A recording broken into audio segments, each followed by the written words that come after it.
Hi everyone, so we're back with AirLyft.1 and we have here with us another great project called RMRK, and we have the founder Yuri with us. Yuri, happy to have you on board. Could you just introduce yourself a little bit to the community members? Sure. Hi, thanks for having me. And my name is Yuri.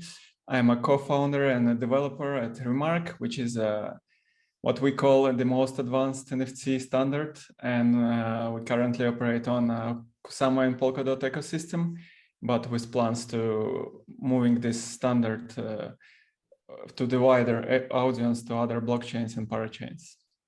Fantastic, fantastic. So Yuri, without wasting further time of yours, because I know you guys are extremely busy with your project, I'm gonna quickly move ahead with the questions for this interview. I hope that's fine.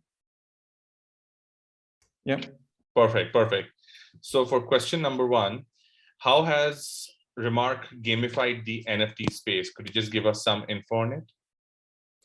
Yeah, so RMRK standard. So RMRK is a company. It's also an NFT standard and protocol, and also we built our own products on top of this protocol. The standard, it differs from other NFT standards that it has some methods that helps with gamification built in. For example, we have equipable part of the standard, so you can equip one NFT into another NFT, and then whoever follows the same standard, whoever uses the RMRK standard, will be able to render the same results. So and then we have also nested NFTs, so one NFT can own other NFTs. That helps also with gamification. For example, you can have a sword NFT and you send it to your character, a warrior NFT, and then now you can display the sword in his backpack, or can be a potions NFTs that you send to the parent NFT. The parent NFT is a character, and then you have this hierarchy of one NFT owning another NFTs, and you can easier visualize it. And then once you move all your character across, you send it to someone else. All the items, all the nested NFTs move along with it. And this also allows to equipping, as I said. You can equip and unequip and then render it visually. And so this is built-in part of the protocol that helps with building games and gamification in general. Fantastic, fantastic. I think that explains it really well. So now moving on to the next question. As we know, Kusama is a relay chain. Then how has the team ensured that it remains lightweight? So Kusama doesn't have native NFT support, and we wanted NFT as soon as possible. We didn't want to wait for any parachains, so we forced ourselves on the Kusama. What this means? Kusama allows send very simple transactions, and we came up with a way to interpret these simple messages into NFTs. So our first implementation of our RMRK standard is kind of forced NFTs. So they are not in a storage on a chain, but they go alongside every transaction. So that's why we don't have those storage problems as some other chains would have. But this is not sustainable for a future, and that's why we are rewriting our standard now to substrate palettes. We won't be able to do it on a relay chain. We will have to deploy them on parachains. So we already have 6 different parachains who will implement our palettes. Palettes is like a plugin that you can add to any substrate parachain, and substrate parachain is parachain that a blockchain built with substrate framework developed by Parity, where Gavin Wood is founder, and they invented Polkadot and Kusama. And so substrate is their framework, and it allows to add you the plugins and kind of plugins called palettes. And we are building our own palettes. And there, the storage will be managed separately, and and it will be the problem of each parachain that it's deployed on. But yes, on relay chain, it's different topic, and we work through this by offloading some of the data off chain. So only some data is on chain, another is off chain, but it's unsustainable for long term, and we will have to move into parachains. And another version of RMRK actually is being written in Solidity in smart contracts, and we will be able to deploy it on Moonriver, Moonbeam, Aster, or any other Ethereum virtual machine compatible parachains as well. So, and then there is different issues with storage there, which also we will overcome, but it's not a problem yet because those parachains are small. But when we have to overcome them, we will cross this bridge when we have to. Understood. Understood. Looks like you have a lot of work ready ahead of you. We do. Fantastic. Fantastic. Moving on to the third question. Can you just explain what are on-chain emotes? Yeah, it's one of the feature of our NFT standard. It's quite simple. It's basically you can send a Unicode for any emoji to your NFT, and then they get attached to this NFT, and then anyone can, either our marketplace, or if someone else builds a marketplace on top of the RMRK standard, they can just display all these emojis. So this can be used as a kind of price discovery. So when people react, it can be used just a simple, if your blog post is an NFT, then people can just downvote or upvote it, like on Reddit, for example. So they can use the reactions as a mechanism to express what they feel about the NFT. And it's part of the standard, so it's on-chain emotes, not something you just built on a website and save in database. So they're all on a blockchain. Understood. Understood. Fantastic. Fantastic. Now moving on to the next question. What's the inspiration for your Lego-like NFTs? Yeah, I would say the inspiration came from programming patterns of modularization and decoupling. So you either can have a mess of a code, or you can decouple it in a logical modules, and then combine those modules together in different ways. So you just pick the ones that you need for this particular case. In a similar fashion, you can have NFTs. They can consist of so you have composable NFTs that have like you have a character, for example, that has a heads and weapons, and then clothes, and then some backgrounds. So what we say, when we say Lego, we mean two things. One is this, so you can compose then the final NFT out of those other smaller NFTs in Lego in this way, but also Lego that our standard consists of those. There is emotes, there is equipping, there is nested NFTs, and multi-resource. And this is modules, and then each project can pick only the ones that it needs and construct their own kind of NFT kind of needs just for their use case. So they stack them together and only the ones that they need. And you can call this Lego as well. Interesting. It's like pretty much, I think for once I thought it was figured, because you guys are a big fan of Legos, like as all kids are, No, it's just a modularity that you can stack things, okay, different bricks on top of each other and compose your own. Makes sense. Yeah. Makes sense. Makes definite sense. Perfect. Now I'll come on to the next question. So what has been the biggest challenge for you so far, and how did you guys overcome it? I would say the biggest challenge was, and is still right now, is finding developers.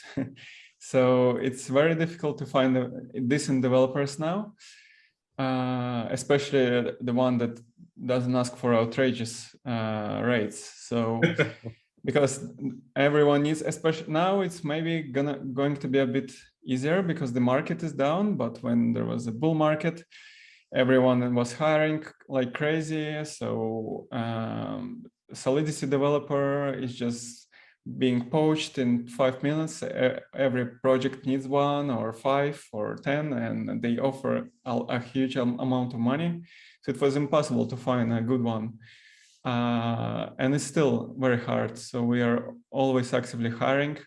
We did hire 2 developers who now stuck at 4 in Ukraine. So we are again back to only 3 core developers.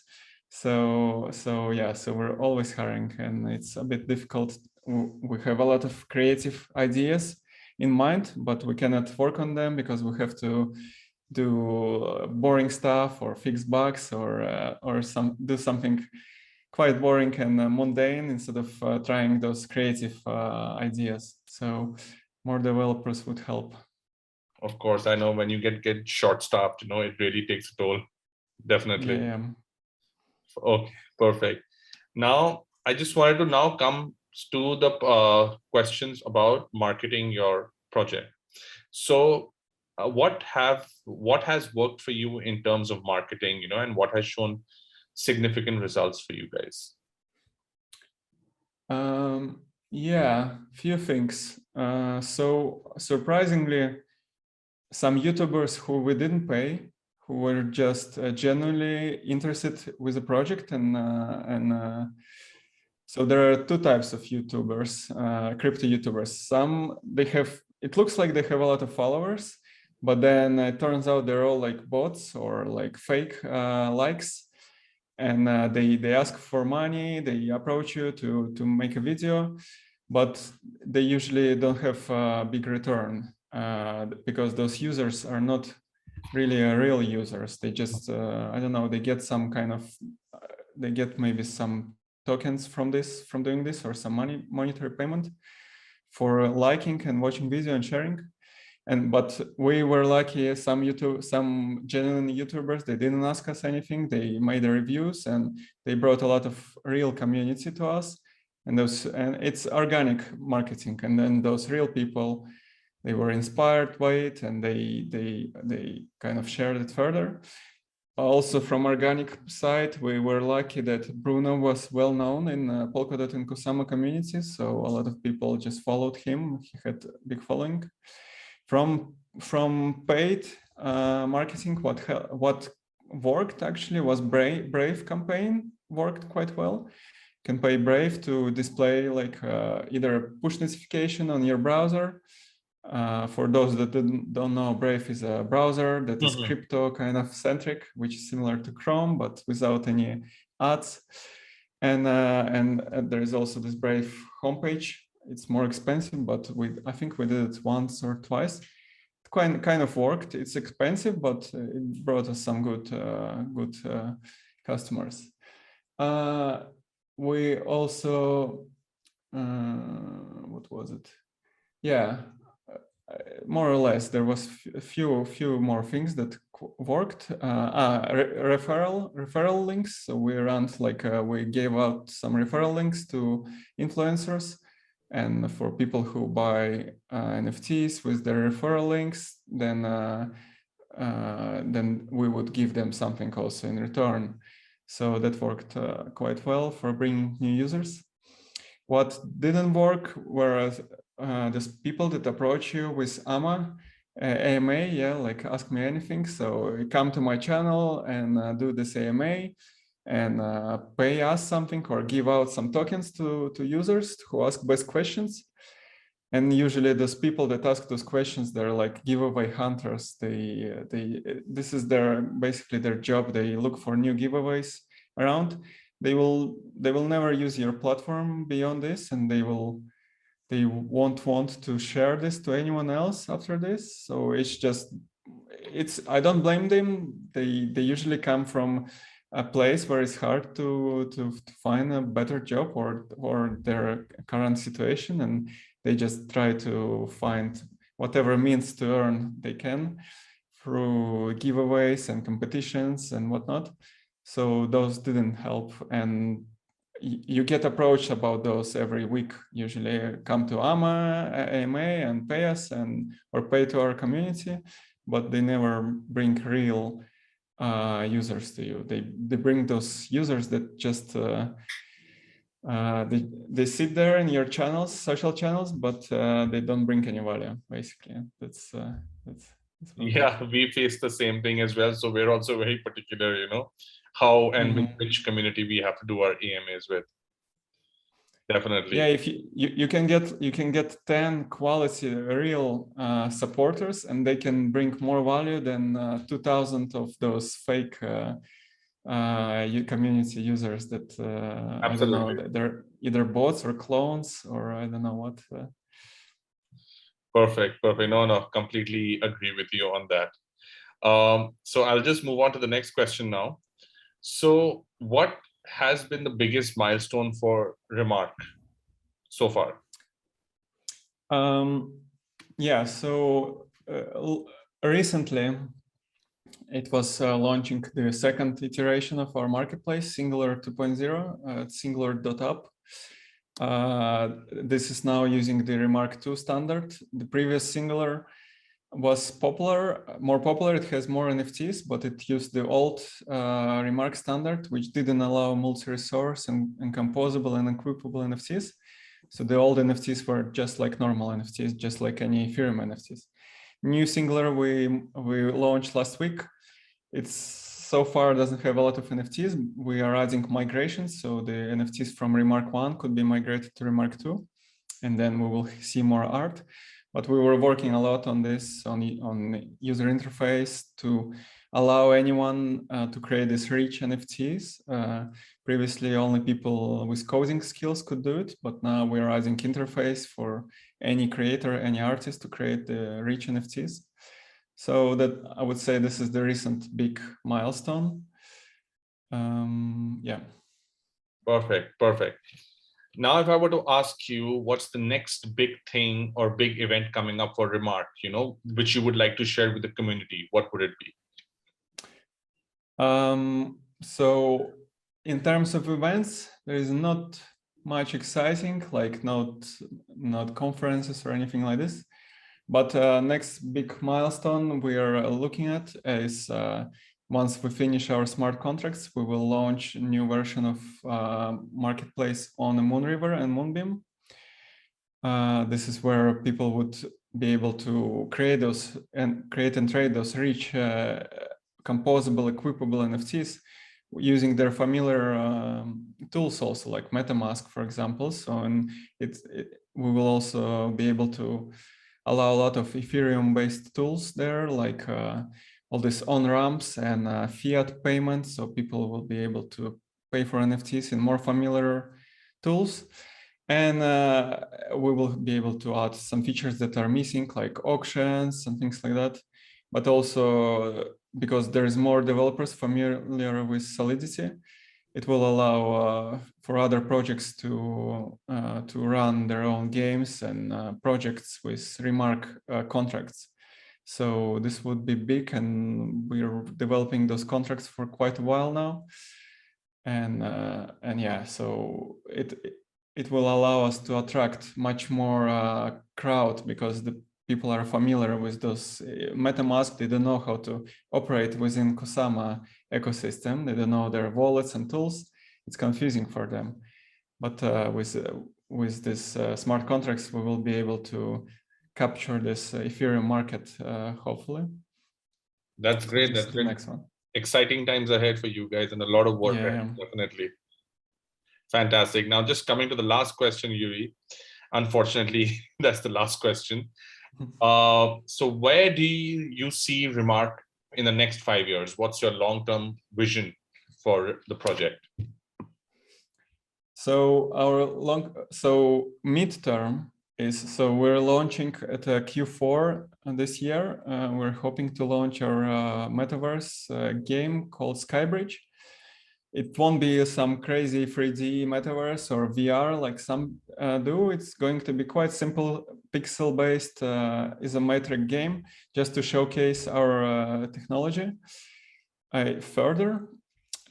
So this is midterm. We will keep adding new features to this and trying to attract more community and showcase this nesting and multi-resource capabilities of NFTs. So there is more utility to NFTs, and they will be able to see it firsthand. this midterm. And long term, because we will be in many places, we will have pallets, we will have contracts, so a lot of different blockchains will be able to use it. And we're hoping to, at this point, we're hoping to attack the Ethereum marketplace and steal the narrative and say, well, this ERC-721 standard that everyone is using, this is now, it's primitive. Now you can use our contracts on Ethereum even, and we will try to push it as a standard across all blockchains and ecosystems as a go-to standard. Try to replace the old primitive standard with ours. So the long-term goal is for everyone who thinks of NFTs immediately think of RMRK standard. Fantastic, fantastic. It looks like you guys are going to steamroll ahead and you've got a clear vision of what you want, definitely. Yeah, if we get more developers, then we can move even quicker. So if anyone, that's just if anyone is ingredient, I guess. Yeah, if anyone is out there, no Solidity or TypeScript or React, do contact us. We're always looking. Fantastic, fantastic. So I guess that's the end of the interview, Yuri. Thank you so much for your time. It's been great having you on board, and we can't wait for the community members to learn about the insights and the goals and the roadmap ahead for RMRK, for sure. Thanks, Omar.